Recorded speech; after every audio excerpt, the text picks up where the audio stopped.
How are you doing? This is David W. Williams, also known as Diamond Dave, the founder of the highest paid part-time job in the world options trading program. I'm here with a special guest, Chastity, and what we're going to talk about is has inflation topped out for 2022. So if you're listening to us, if you can hear me, kind of let us know that the audio is going through. Let us know what part of the country that you're coming out from. And the reason why we're doing this video is because inflation is a real thing in America right now. Most likely it's going to continue to increase, but we want to kind of talk about you as the American consumer, or you as a person that's kind of focused on these markets. What are some of the things that you need to look for to kind of understand how you're going to deal with inflation, what your strategy is going to be, and what are going to be some of the initiatives that the government and maybe the Federal Reserve is going to take to try to combat inflation, and what are some of the things that you need to look for in this upcoming economy. And the reason why you want to pay attention to this is because if you're kind of positioned for where this thing is going to go, it can put you in a better position to be successful as opposed to just being a reactionary standpoint. So Chastity, how you doing today? I'm doing well. Thank you for bringing me on. No problem. I really appreciate you being here. Spoke out to you last week, and I wanted to come on and allow you to give your perspective so people just not getting my opinion on everything. And I want to kind of ask you before we get into it, if somebody wanted to kind of reach out to you via social media, how can they find you? You can find me on Instagram or Facebook. On Facebook, it's my name, Chastity Sandidge, Sandidge, or on Instagram at Dr. Chaz. It's my personal page. And then I'll link you over to my business page at Know Better, Do Better Consulting. Okay, and let's go ahead and get into it. So what we're going to start off with really quickly is we're going to show you a video about inflation and U.S. wage growth, and then we're going to go ahead and kind of break that conversation down from there. So let's go ahead and get into this video. So let me share this screen out real quick.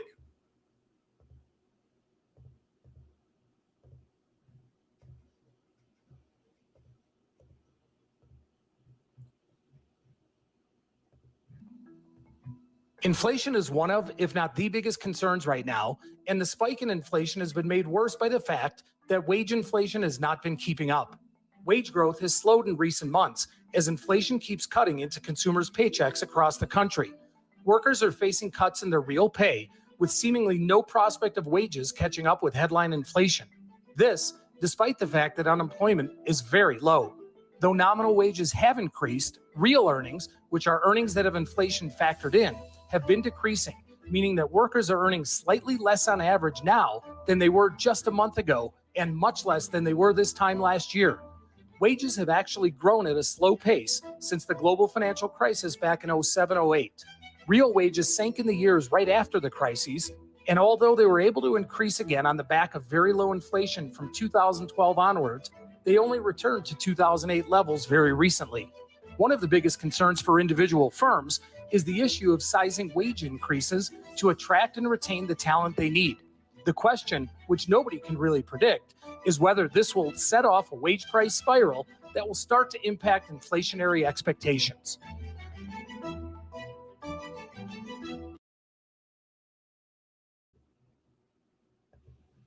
Now, I remember wage price spiral being something that the Federal Reserve said they were looking out for, and they wanted to kind of watch that to make sure that that didn't take place, or else they would have to kind of take more drastic measures from a monetary policy standpoint.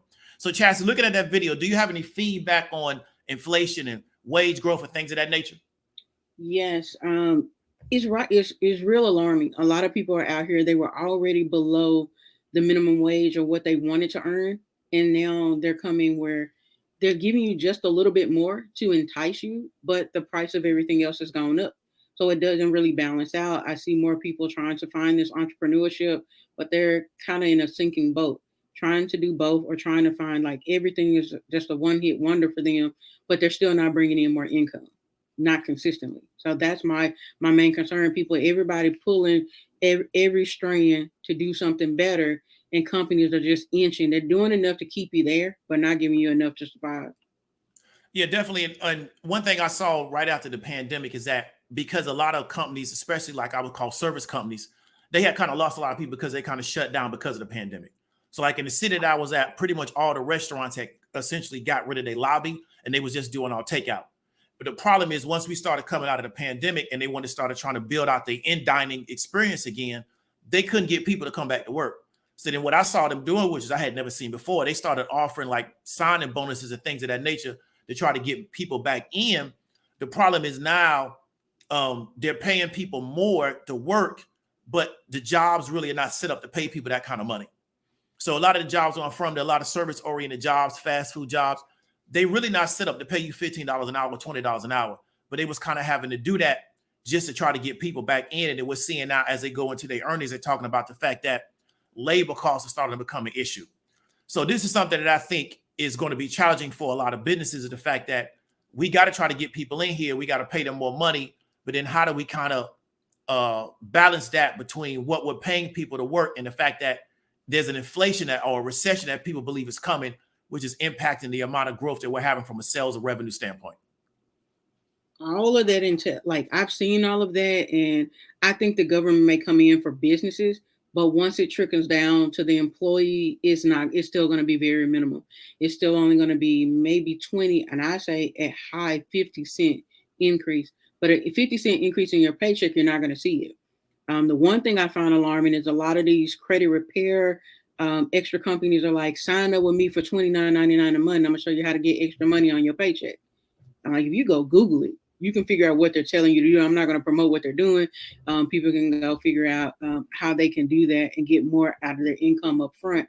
But they're charging people monthly to do this, to try to, because people are below. They're not making enough. So I've seen a big rise in their ads for that all over Facebook and different YouTube channels. But consumers are just going to have to pull themselves out. This is not something the government's going to come in. They're going to get another stimulus. Don't wait on that.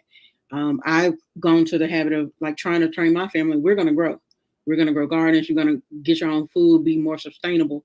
And if you don't have that kind of mindset of a survivor, no, we're not going to go where you can't get stuff from the grocery store, but it might make sense to grow your own food and start now versus when you don't have anything. Yeah, definitely. And so, in looking at kind of like how people are dealing with employment and trying to make more money, what do you think is the mindset of where, because like this issue with pay isn't something that started this year during the pandemic. It's something that's been going on forever. So what do you think is the mindset of a person to where, okay, we know we're not making enough money, but we don't really try to do anything to solve the problem. So the problem just keeps getting worse and worse. Because one of the biggest things I see in the city that I'm from is that a lot of people realize, okay, I'm not making enough money. So they start trying to hustle at the same time while they're making money, but sometimes you get caught up in.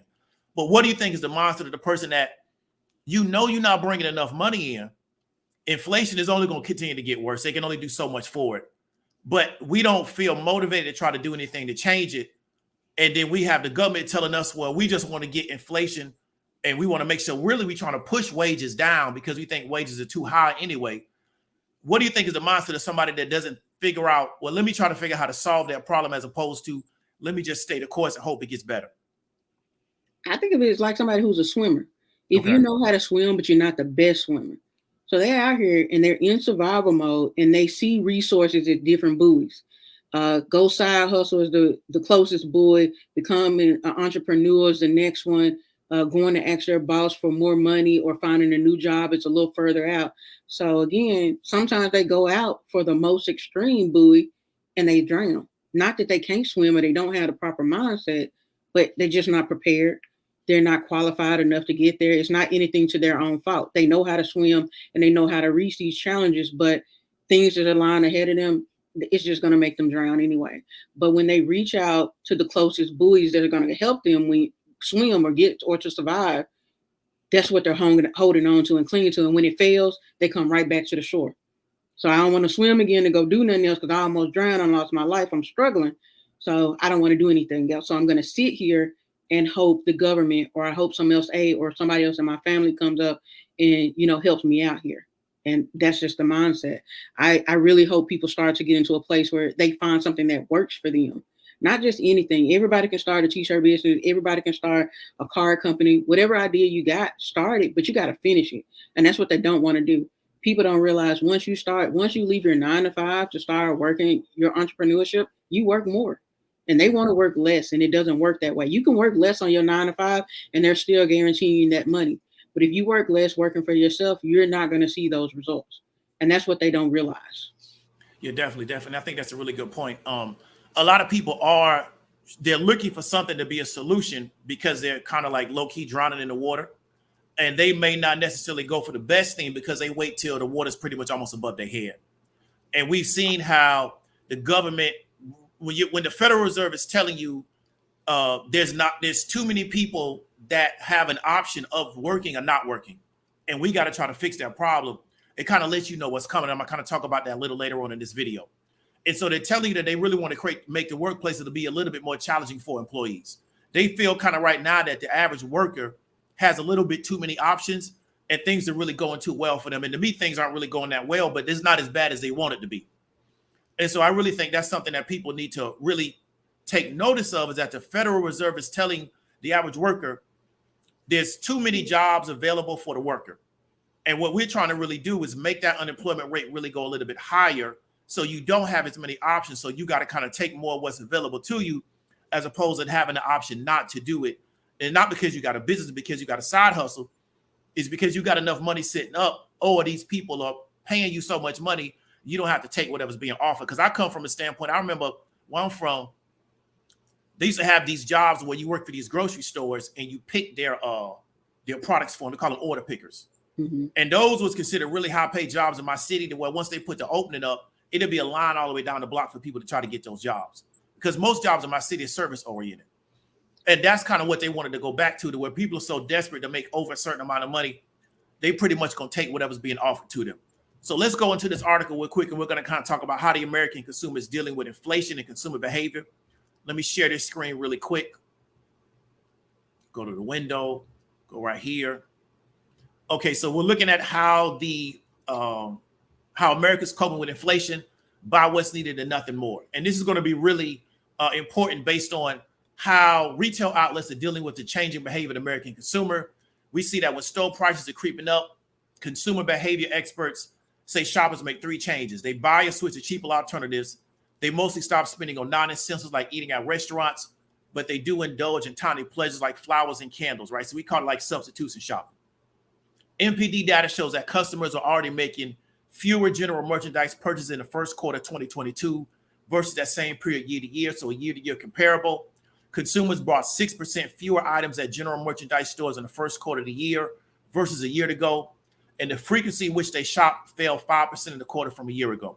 So Walmart revealed in its last earnings call that inflation has changed shoppers' buying patterns, customers trading down to cheaper private label meat, dairy products, buying fewer items per shopping trip, and shying away from discretionary items. Target gave a similar picture. Shoppers were holding back on non-essential purchases, home goods, furniture, TVs, and kitchen appliances. So Walmart's telling people that people are doing what we call substitution effect in economics. They're substituting the cheaper private label meat and dairy products because they don't necessarily have the money.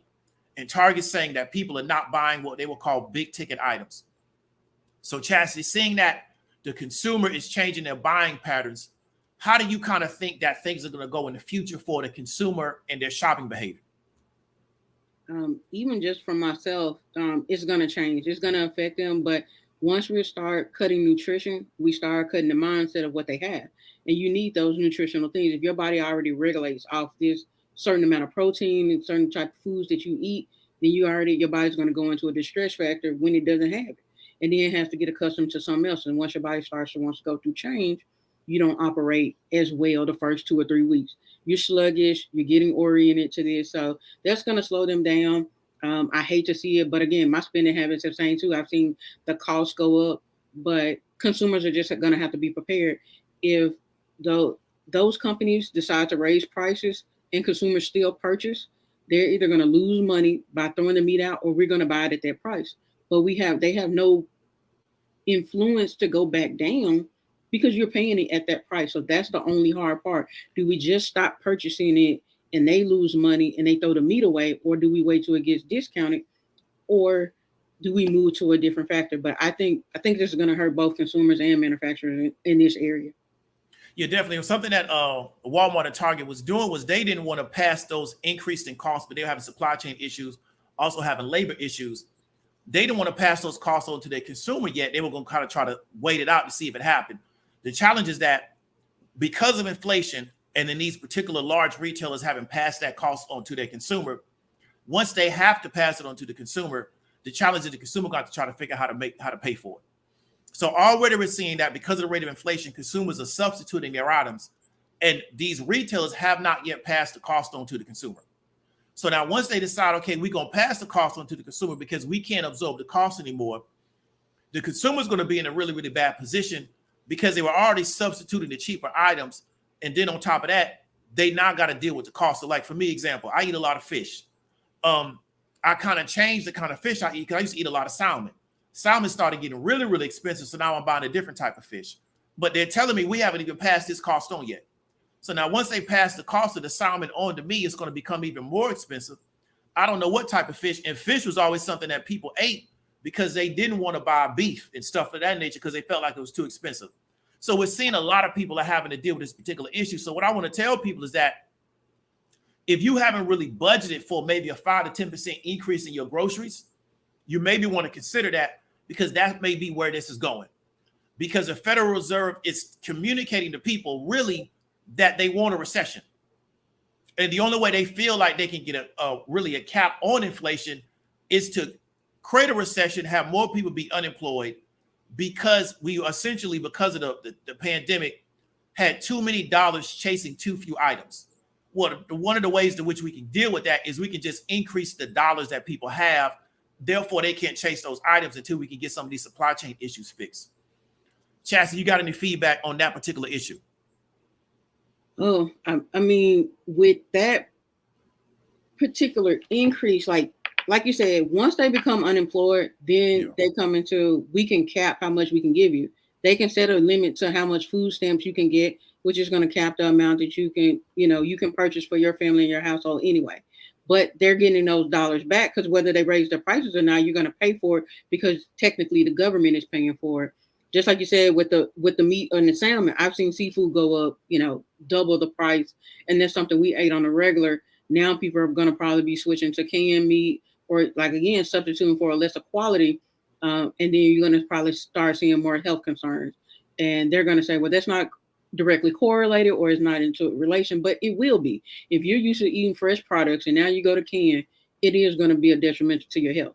But if that's all I can afford, that's all I'm going to be able to eat. I'm not going to be able to get fresh vegetables. It's almost becoming more affordable for people to eat out and eat less healthy foods than to go make a meal for their family now, because all of those ingredients now are more expensive. We push the whole make a meal at home for a family for $12 or $13. Well, now if you go do that same meal and it's $25, well, they can go to the store and just go get it pre-made, and it's not going to be as fresh, as healthy, or as fulfilling for them, but it's going to be more cost efficient. Definitely.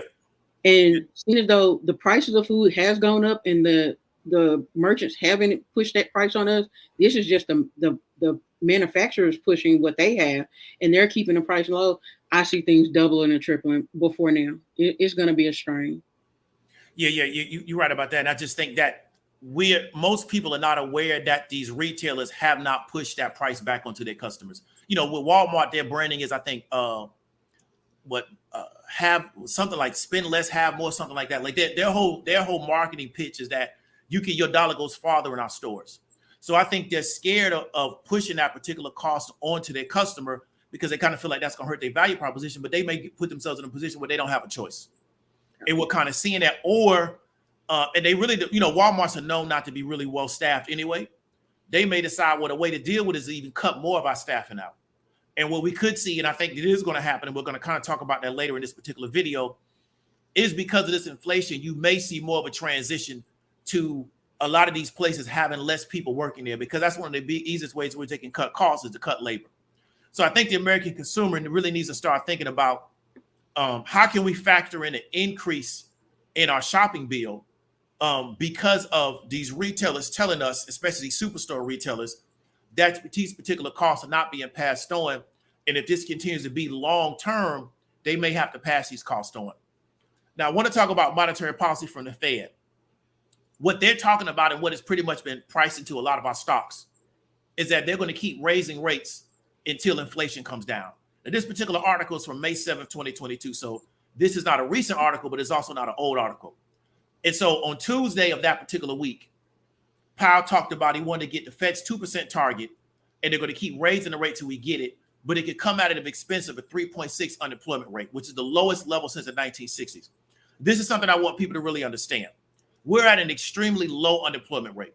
One of the casualties of us lowering this inflation rate and raising the Fed's target rate is the fact that we're going to get more unemployed people.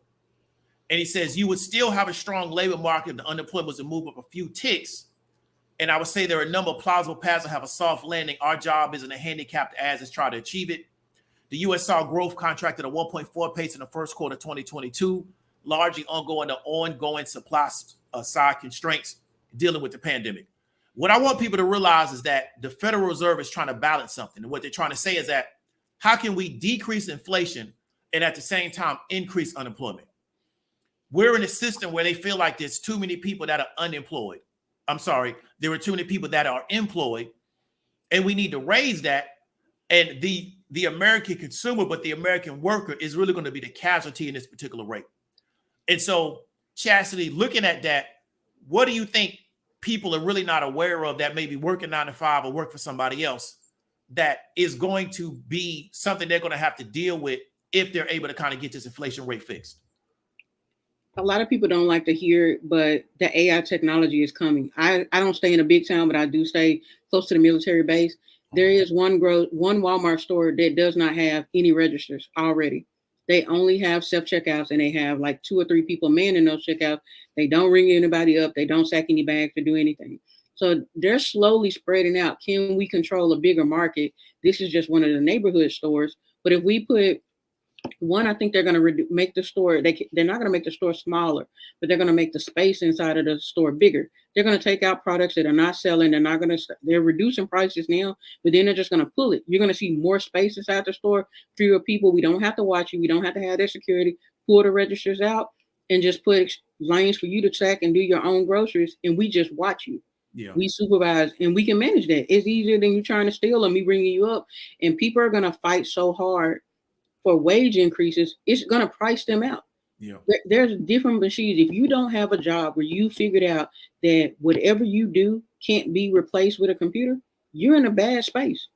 If you just write articles or type letters, they can teach a robot to read some stuff and do the same analysis you're doing. I go out and look for that at least once a week. What are 2 jobs that cannot be replaced by AI technology? And my list keeps getting slimmer and slimmer and harder to find week over week because there's not many. Unless you're doing it yourself, one, jobs that you don't need a lot of customers or you don't need a lot of consumers, and then also that can be replaced by computers. That's a hard, tough strike for people because low skill labor workers, we can find something else to do. We can close the whole store down and run 4 people. Like you said, just use the takeout window. We've done it before. And that was just the sample of what they can roll out all over. We saw that they could do. We can keep everybody at home and roll out complete takeout. We don't have anybody sitting down. That customer experience to go into private dining or just a couple of upscale restaurants, you already don't have a job, so you won't be able to afford it, so it's not catered to you anyway. So they'll just be priced out of the situation. It's just a bad position to be in. We're going to find more affordable homes that don't look like projects, but nice neighborhoods, and those are going to become the new projects. Yeah, definitely. And I think a lot of people need to pay attention when the Federal Reserve is telling people that they're willing to fight inflation and they're also willing to have a higher unemployment rate as a result. Because that unemployment number represents real people. Something I learned back when I was an email marketer, that the guy that taught me, he was like, hey, but you got an email list of 1,000 people, but those are actual real people behind that unemployment list. Behind that email list. We're looking at an unemployment rate and we're saying it's at this number, and we're willing to, in a way to fight inflation, one of the trade-offs we're willing to have is that we're willing to raise the unemployment rate. But what that means is that there's going to be real people that are actually going to be unemployed for us to make sure that we raise that rate to try to deal with the inflation. And those are going to be real people that got real families, they got real bills to pay, and they got to try to figure it out. And so I think people really need to wrap their head around, this is what is actually going on. Like, this is the Game of Thrones that's being played behind the scenes, even though they're talking about everything else on the mainstream. We got people sitting in rooms saying, okay, we got to manage this economy. And we know for us to manage this economy, we got to have, a 4% unemployment rate, which represents this many 100,000 people don't have jobs. And people really got to understand that. And they've already factored in. It's like saying, hey, we got to go to war. We got to attack this position. And we've already factored in that 60,000 people are going to lose their life in them doing this. So, I had an article that Putin, this was about a month ago, when he attacked Ukraine, it already cost 25,000 people their life. So he's already factored it in. For me to do this, it's going to cost this many people. And people got to understand that you may be caught up in this particular math equation. And they just going to keep going on with the program because they've already figured out it's going to cost many people this situation. And we're going to talk about a little later why we keep seeing all these particular companies start talking about hiring freezes and laying people off. That was a big issue on Friday. It kind of messed up some of my plays, and we're going to kind of get into that. But let's get into this article because this is the most recent article coming out from this particular Fed chairman. And so it's the Cleveland Fed president because, the Federal Reserve is set up kind of like they got these little fiefdoms in different parts of the world. She's saying inflation has not peaked and multiple half-point rate hikes are needed. So we talked about before, they're going to keep raising the rate to combat inflation, and they know that's going to also increase unemployment. She said on Friday, right, to this date of the 3rd, that she don't see enough evidence that inflation has peaked and is on board with supporting multiple interest rate increases, right? She doesn't expect the central bank to pause after the summer. And she says the magnitude of moves can be reduced if inflation falls. So what they're telling us is that we're going to watch the inflation rate. And if it don't move down the way we want it to move down, we're going to keep raising the rate, even though we know that's going to increase unemployment. So really quickly highlighted, we saw on Friday that non-farm payrolls rose by 390,000 in May. And average hourly earnings had increased by 0.3 from a month ago, a bit lower than the estimate. They're saying that it's too soon to change our outlook on policy. The number one problem in the economy rate remains very high inflation, well above acceptable levels. And that's going to be our focus going forward. People really have to understand is that they believe one of the ways to deal with inflation is to essentially raise the rate, which in return is going to make people become more employed. We're going to have more unemployed people. We have too many people in this economy that have work, and they have too many options of where they're going to work. And they need to do something about that, right? And as a result, I think that's going to cause an inflation. Now, Chastity, what we've seen over the past, let's say, 60 to 90 days, but also on Friday, we're seeing a lot of our tech companies saying that we're going to do hiring freezes, or we're getting ready to essentially let people go. We need a certain percentage of our staff to be let go. Why do you think they're already early in this particular game starting to move in that direction?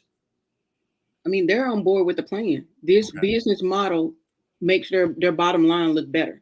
And people don't realize they're the casualty. They got accustomed and comfortable in that COVID. Oh, if I don't work, I get a check and I can stay at home. And this is where everything was low. I can afford a living. I can go get crab legs every week, or I can take a vacation and still have enough money.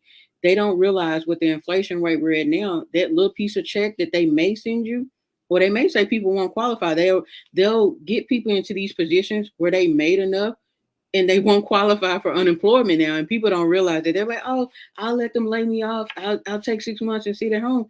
But now that little check they send you doesn't cover food, doesn't cover rent. That whole eviction freeze is over. You're going to be out on the street and you're not going to be able to find another home because interest rates are higher, percentages are higher, people are charging more now. So it's a bad situation if you're not already thinking about this and trying to find a way not to be a part of that group. If you're just sitting here and going to let everything, and again, before I got into the stock market, I probably would have been on the other side of the fence too. But now instead of those people at the table talking around it, I'm looking at how I can counteract it. But if you don't even know what's going on at the table, you have no way to prepare. It's a knife and a gunfight. You're just sitting there waiting and you're like, oh, now I'm reacting instead of being proactive to what's going on. Yeah, definitely. And that's something I think is really important, is because, and that's one of the reasons why, I was happy that you was able to come on and kind of talk about that, because the average American person is not even having these kind of conversations, but we know that this stuff is real and it's going on.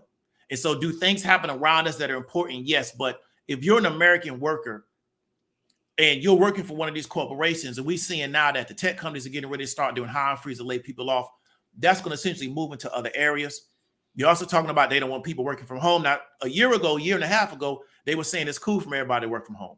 Now they're saying they want you to come back from work. So it's instituted my bearish position back on Zoom, even though that's not financial advice. But I want people to understand is that if there's more people unemployed, the employer is going to start becoming more demanding of you, because they know that if we let you go, it's going to be harder for you to get a job. So there's this constant balance between labor and the capitalist. When the capitalist feels like I don't have a surplus of labor, I'm short on labor, they're more accommodating. When they feel like there is a surplus of labor, they start dictating to you everything that you got to do just to keep your job. I worked jobs before. The manager sat us down and was like, look here, there's like 30 people that want y'all job. So, y'all kind of got to do what we tell y'all to do. This is how the job is going to deal with you. And I want people to really understand that that's a balance that we're constantly going into. So unless you can figure out a way in this economy, and it's something that Chastity talked about, to where you have a job that's not easily replaced by automation or AI, and it's a high demand, high skilled job, you're constantly going to have to be aware of this balance to where, yeah, I got the situation going good now, but my employer is going to always be looking to maybe marginalize my position or just totally just get rid of me because I cost them too much, and they can take the money they spend into me and put it into another area of their business. And that's really the job of those particular CEOs and that management. The job of Elon Musk is to figure out how to cut a certain amount of people out of Tesla so that business can run better, so he can return that value back to those shareholders. His job is not to try to figure out how to help people keep their job. And people really got to understand it. And once you get into these markets, you kind of understand the fiduciary responsibility of that CEO, what his job is, and then how monetary policy, how that's going to impact how that CEO sees what he needs to do to try to keep that company going, and then how that's going to go impact those employees. And I think that's something a lot of people are not aware of. In my opinion, I'm going to go ahead and give you my analysis real quick. I think that they're going to force a recession to make enough people become unemployed. That in turn will drive down the inflation because there's going to be less dollars chasing these particular supplies until we can deal with the supply chain issue. And then once we get out of that, then they could come back with the quantitative easing. Will that happen in the summer or will that happen in 2023? No one knows, because they got to get those inflation numbers to come down. But I think one of the easiest ways for them to solve this inflation problem is to just have enough people laid off to where once people feel like, okay, I don't have money coming in, most people, what they're going to do is they're going to sit on their money because I don't have it. As a result, it's going to make the inflation go down because we're going to have less dollars chasing the few amount of goods and services that we currently have. And then what they can do is they can just reset this whole economy, because I am 100% convinced, based on my own analysis, is that this society needs cheap credit to keep going. So we can't really deal with a credit crunch, but we'll deal with a credit crunch for a certain amount of time to increase the pool of people that are not going to be able to maintain themselves, so we can go back to cheap capital. But what we had over the past 2 years is that everybody had money, everybody had cheap credit. That's why everybody went and got a house. And this economy really can't run if the average person has that. That's really just for the corporations. So Chastity, what is your analysis of this particular economy going into the future, let's say 6 months or maybe 2 years out? I'm kind of in the same sentiment, very bearish. I've been looking at the charts on every company. We got very overextended, overbought just coming out of COVID. And had we stayed at a regular pace and they showed normal things, but everybody learned to start investing, everybody learned to pull back. And instead of money flowing into retail, people sat, like you said, they sat on the money. They saved the money. They paid off bills. They paid off credit. And they weren't looking for people to get a come up. They just looked at people wasted. We pushed that whole narrative. Why are you buying a TV and not purchasing another course? Or why are you buying a TV, putting in another room to watch it, waste your life away, and not doing something else? And people heard it this time, and they started businesses. They learned how to push credit. People started doing credit repair for free. People fixed their credit. They started businesses. They started building credit that way. And now it's like, oh, now everybody can do it. And quote unquote, Black people can do it. And we're not okay with that. We need them to stay at a certain level. We need a certain level of people to stay where they are. We need a certain working class to be there. And when that class got elevated, now, again, like you say, we don't have that surplus. They found out we don't have to work, or I don't have to work. I don't have to work a 9 to 5. I've learned how to make more money doing this, that, or another. And I'm not going to go back. And that's where they haven't seen in a recession. The previous recession, once the jobs came back, everybody came back. Whether it was lower pay, they didn't have any money. So whatever I offer you, you're going to take it. But now the mindset is I'm worth something, and I'm worth a lot more. And I can stay at home and make more money than going to your job, listen to you, and you're going to give me more work. I'm going to have to work the job of 2 people just to make a living. It doesn't work like that. So again, the mindset being flipped and that switch turning on for people, for the majority, it's going to be bad because it didn't switch for them. But for a minor part of them, they did get ahead, and they're going to stay there, and they're going to be okay. But again, just like in war, there will be some casualties. Yeah, definitely. And I agree with you. And one of the things I've come to accept is that the way they built out this society, they really need the average American to just be like a big consumer, because we know our economy is 2/3 consumer spending. So if we was all be able to wave a wand and get everybody to, invest and buy real estate and invest in things that's going to get a return for them, it'll destroy this economy, because they built it the way everybody's job really is to get a paycheck, get some money coming in, and go right back into the economy and spend it. So like it's the weekend right now. People going to hit the malls up. They're going to hit up the restaurants. They're going to hit up the game, and they're going to spend that money in the economy. What they're not going to do is take that money and put it into a vehicle that's supposed to get a return for them. The average person is never going to do that. And that's kind of how they built this system out. And so what they're constantly trying to do is get that thing back to that baseline, which is you make money, you spend it with us, we get rich, and you stay right in the same position. And something you talked about is once people kind of started getting off their program, we got to figure out how to sync that thing. And I'm going to kind of give you why I see that again. So Biden now, and this is not a political statement because I don't really care who's president. Biden is talking about we're going to do debt relief for the college students up to maybe $10,000. One of the reasons why I believe they're going to do that is because a person's going to say, okay, you know what? I no longer owe the 10 grand to, this creditor because I got this student loan. So now what I can do is take that money and go spend it. Most people are not going to say, well, you know what? I saved 10,000 because I ain't got to pay the student loan. Let me take 10 grand. Let me buy some real estate. Let me buy some land. Let me buy something that's going to get me a return. I'm going to go right back into the economy and spend that money. And part of the president is to keep us spending. That's why to me, they did the stimulus packages. That's why to me, you might not remember back in the day, Bush did the $300 stimulus package. The reason why they do those things, in my opinion, is to give you some money to go back into the economy and spend. And that's something I want people to really watch out for. I don't have student loans. I work my way through school. But if you do have a student loan and they give you that student loan relief, I want to really encourage people to not think that that means go spend the 10 grand that you save. Something I learned from my mama was that, you know what? If you can save on a bill, take that money and put it somewhere, or either save it or put it somewhere where you can get a return, as opposed to saying, okay, you know what? I done saved money on this bill. That means go spend that money that I saved on the bill. But that's how most people think. Yeah, I have a mentality like that as well. And I'm like, before my check hits, most people spend their check before it get there. Yeah. And that's not the mindset. Just give them dollars when they get there, something to do. You don't have to spend it there. Every dollar that come in my house, I know where it's going to go, and I know where it's not going to go. I can already decide now I'm not buying clothes for a month, 6 months. I don't care. I work from home now, and that's not to tell anybody else what to do. But if I set a goal for something that I want to do where I'm not going to spend, and this is where I want to invest it in, I want to put this in the market, or I'm going to put this back into my business, or I'm going to put this time elsewhere. Deviate out your time, deviate out your money. But we don't get that. It's all about vacation. It's all about social media, what I can post, what I can share. How can I get this next big deal to do this? But again, it's not going to get you anywhere. And I'm not pushing the generational wealth, but just you for the next 10 years. Even if you're not looking for generational wealth, what do you have if retirement, Social Security, all of that disappears? We say we're going to reduce the debt for the nation. We're not going to have SSI anymore. We're not going to have these type of fulfillments. We just can't afford to do it. Then what do people do? We're going to cut these checks off. The last boomers are going to be the last people did that. You're going to have to work. And you're going to have to build up and build into this investment, not just get it automatically. People be in distress, but we have no pressure to do more because we feel, oh, I got this little kickback, or I'm going to get this pension check, but they don't feel like it wouldn't go anywhere. A lot of people that were sitting in pension checks that were in their Russia thing, they had over 2 million. Now it's down to like $200,000. Like nobody can retire. Yep. With that money sitting there. So again, knowing where your money's sitting, taking ownership of your 401k, Roth IRAs and things like that, you have to become your own advocate. And I don't think a lot of people are educated or prepared for that. And they need to educate themselves. Whether you go on to YouTube and do it, or you buy somebody's course to learn about how to get educated, that's the most important thing. A lot of people, they're not at fault for anything. Again, once you know better, you can do better. But if they don't, they're just going to continue to drain them.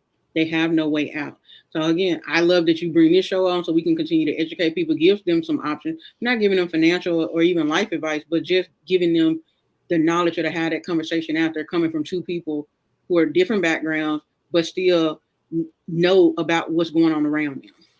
Yeah, definitely. Something I really try to teach people, I really try to teach my traders is a different mindset to where what we've taught a lot of people is that any extra money is house money. So I would teach people, let's say you make a trade, you put $1,000 into the trade and you come up and it's 10 grand. And you thinking, well, the 9,000 is house money. No, that's your money because you made it. So you don't want to give that money back to those people. That's your money. If you go anywhere, I buy a house, the house go up certain percentage, that's not house money. That's your money. You got to keep that money. And once we start thinking, so these people say, okay, we're going to give you $1,500 stimulus. They didn't give you no money. That was your money in the first place because they just giving your money back to you. So it don't mean go crazy with the money. The PPP money is your money too. That's why I wasn't tripping on, I'm not trying to tell nobody to do nothing illegal. I wasn't tripping on what nobody did with that because that's your money. These people are giving you your money back to you to act like they're doing you a favor. You just got to be wise with what you're doing because they're going to use it as bait to try to put you into jail. But it's all your money. And what a lot of times we do is because a lot of us have a lottery mentality because we don't really know how to make money. We think anything is like a come up and it's like a shot in the arm, but it was your money in the first place. And so what I want people to really understand is that if Biden says, look here, I'm gonna waive 10 grand. Well, that was your money anyway. Because if you got a loan through the federal government, it's really backed up by the taxpayers anyway. So it's still your money, even though you loaned the money. But we got to learn how to have a different kind of perspective on finances and money, because a lot of times we have a lottery mentality, which hurts us when we come into something because we don't keep it. And so what I think they're going to try to do is put people in such a bad economic situation. They got to kind of take what's going to be given to them. And some of those people are going to be able to escape it, but the majority are not, kind of how this system is constructed. And so that's why we want to do this show. We want to bring these different perspectives because the average person is not going to talk about that. Are these other things important? Yes. But your financial situation, it won't go away because you're focusing on something else. And that's what I want people to understand. I can focus on what happened in another part of the world or what happened between this person and that person, but my financial situation is still going to be that. And once I started really focusing on my financial situation and made it serious, it started changing for me to the better because I made it something I really focused on as opposed to all these other things. When you touched on that with Biden, I'm still just trying to see how do we keep pulling money out of thin air with this debt. We're in debt. We're using inflation to cut that, but we can send other nations money. But you only going to cut me as an American back my money for my student loan for 10K. Exactly. And again, for people who don't have student loans, what do they get? You ran your whole campaign, on this whole forgiveness of student loans, not a percentage, not a portion. So I'm just like, that whole amount probably could have covered all the student loans, what you sent to Russia. Yep. A whole other company that don't like us or, not really working for us. But where does it come from? I'm just like, what's your perspective on that? Like, where does the money come from and how do we stay out of debt if we still send money other places? Well, I mean, the money comes from us. So what they do is they go to the Treasury, have them print the money. If it's, the money's not real anyway, but they go to the Treasury, put money on the ledger. We back it up with our labor. And then they send out money over there. And it's really because that we haven't demanded that they pay the student loans. So I would want them to just wipe all the student loans. I'd let everybody start from zero because it's that debt that's hamstringing a lot of people. But see, they understand if we get you out of this situation, we lose control over you because we're all being controlled by this debt. It's either consumer credit debt, student loan debt, you owe a mortgage, you got a car loan. Some people got all 4 or 5. So that's how they keep us in our position. So Biden he's not gonna let people get too far out of it because there's a lack of control. And this whole system is about controlling people, in my opinion.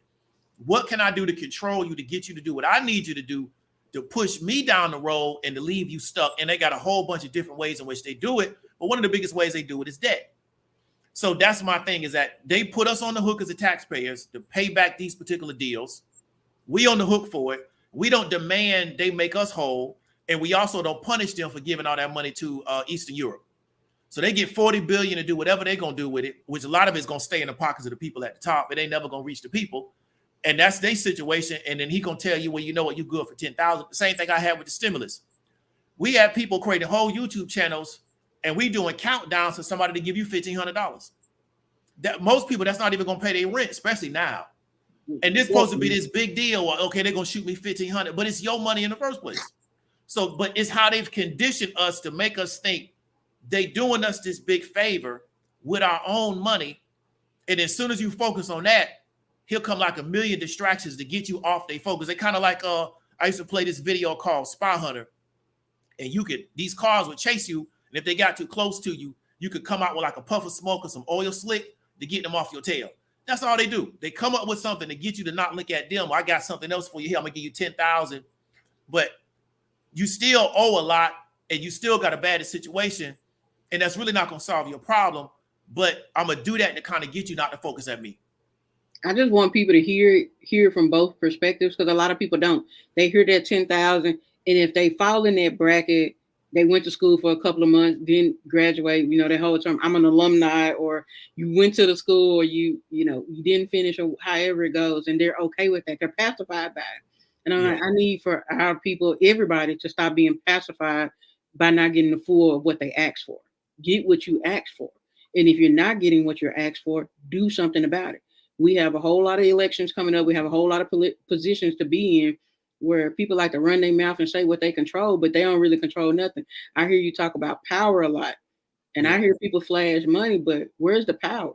Exactly. How are you leveraging your power? And if you don't have none, say that. But if you do, use it. Find ways to do that, and then sit back or employ the other people. If I don't have the type of power to move something, let me push the people who do. Be more active. So again, I don't think we're going to see a lot of change, because people are just going to sit back and just continue to let stuff roll over instead of holding people accountable. And again, we'll talk on social media about KS and everybody else that go on, but the real stuff that's really affecting you in your life, I mean, he in the grave, not going to change anything, but your life, what goes on after this will. And you not being in a position to know any better, do any better, ask questions, or go make any changes doesn't mean anything. You're just another, again, a casualty. I don't feel bad sometimes, because we put all the tools there. If you can go search YouTube for how to come up with $100 every day, you can go search YouTube on how I can change my government, how I can get officials, how can I get policies written, how can I get stuff done. I see people write policies all day. You pay to enough people, you'll get them in the right hands.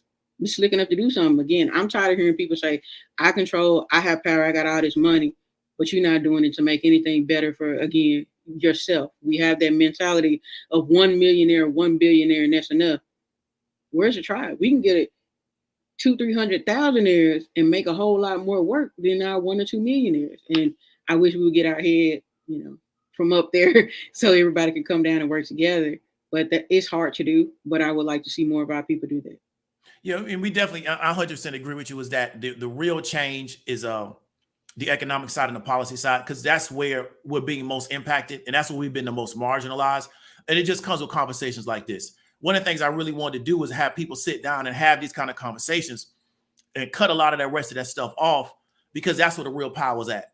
And we keep talking. One of the things I keep noticing is that everybody that keeps getting sent to us as the people that's going to change us, they're not on that. It's always this other stuff that's supposed to really change things for us, but that's not really how this game is played. We know, because we sit back and watch a lot of this information, watch this data, how much of a financial situation this is. And it's bigger than just one person with money. And that's something we don't understand. 5 people with money can change a lot, because they all working together and they all got their own networks. And they don't spend a lot of time worrying about anything except how to solve the problem. We spend a lot of time, like you said, talking about Kevin Samuels, the man that's passed away. He can't hurt you anymore. So if you had an issue with him, it don't matter anymore, because he gone. So you can not like him, but you still be talking about the man 6 months to a year out after he gone. And 2, he ain't thinking about you anyway, because he gone. But this is the kind of stuff that we get fixated on. And then it's going to be like another situation. And none of those are going to change your economic, your political, your financial situation. So that's one of the reasons why I like having shows like this. And we know they don't get the most amount of attention, but we understand that a lot of people don't want the power, because they don't want to compete for it. And 2, they really low-key like where they at. And that's something I've had to accept. There's a lot of people really don't want to be in a different situation. And there's levels to this. And I'm cool with that. It's just I had to realize I can't let those people hold me back because they don't want to change nothing. And so that's what I want to really encourage people to do, is to really start paying attention to these type of issues, how they're going to impact you, because they will impact you, and try to do something about it, because you don't want to be stuck somewhere where everybody's doing bad because the economic situation is not good and you can't figure a way out. And all you can do is get on social media and complain about people. Again, I feel bad for those people who just do reaction videos, because their content is dead now. And what else do you do? How do you keep this channel up? And that was making them money. I feel sorry for them, but I hope they find something else. But again, like one of my shirts that I'm putting out is like, I wasn't wrong. I was just early. We see stuff, 2 or 3 months, 6 months ahead of what's coming. And it's not even a moment to say, I told you so. It's just a nod of the head. Like, I tried to prepare you all, and we're getting things in place for this, but we can't get on a page of one accord. Again, like you say, dislikes won't get anything. But if we put up a reaction to something else, it will go mainstream and be all over the place. But we do need to get our communities to wake up and, see about how we're going to use that power. And again, like you said, those who have power, they keep it to themselves. It's okay. I'm okay with just running my circle, my little tribe. I got a little crew, and that's it. I'm going to be the one to get the bread, and I'm going to give it to everybody else. And if they don't learn how to get it when I die, they won't eat. So I do commend you for continuing to educate. And that's why I had to come on and start doing it too. I'm just like, it has to be a better way to keep telling more people and get them to think outside of this, prepare for more. And it's not all about the money. It's just being aware of what's going on around us, because it's happening and it's involving us and we are not included. Yeah, definitely. And that's one of the things, because one thing about me, and we're going to go into some of the comments next, is that growing up, nobody was having these kind of conversations with me.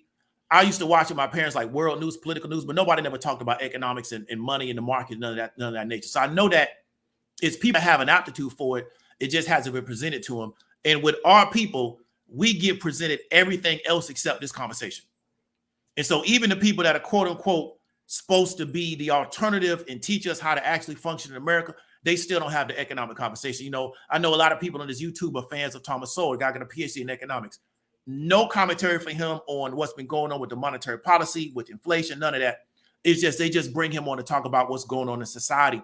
And so that's one of the challenges that we have, is that we're not really promoted about having these kind of conversations. We're talking about inflation, monetary policy, how that's going to impact employees.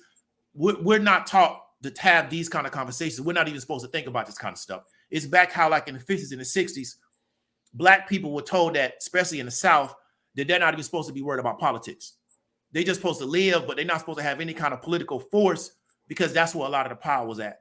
So that's one of the things that I want to really get people to, really start looking at, is that what conversations are you being told that you're not supposed to be talking about, and what are kind of some of the things that you're not supposed to be exposed to, and start having those conversations. Let's go ahead and get into these comments. We're going to get up on out of here because I don't want to hold you too long. I know it's a nice Saturday.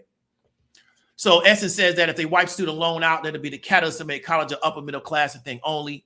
People make money off America not making those payments. I agree with you. Erica, what's going on? If you can get, even now, you can get 25 per K employee off an additional loan program for Gunner right now. It's not called PPP, but they're helping businesses. Most definitely. If you got a legit businesses, you're good to go. PPP says if you had a real business with 100 to 300K, real businesses living well. Y'all know Kanye West he got some of that PPP loan. And I think some like Fortune 500 companies got it too. Mr. G, man, I appreciate the super chat. The reality is most people prefer to be asleep at the wheel. It's not sexy or cool to have deep dish conversation with Darwinism in real time. Yeah, you're 100%. They've been doing this for a long time, though. For a long time. Let's get out of here. Great commentary.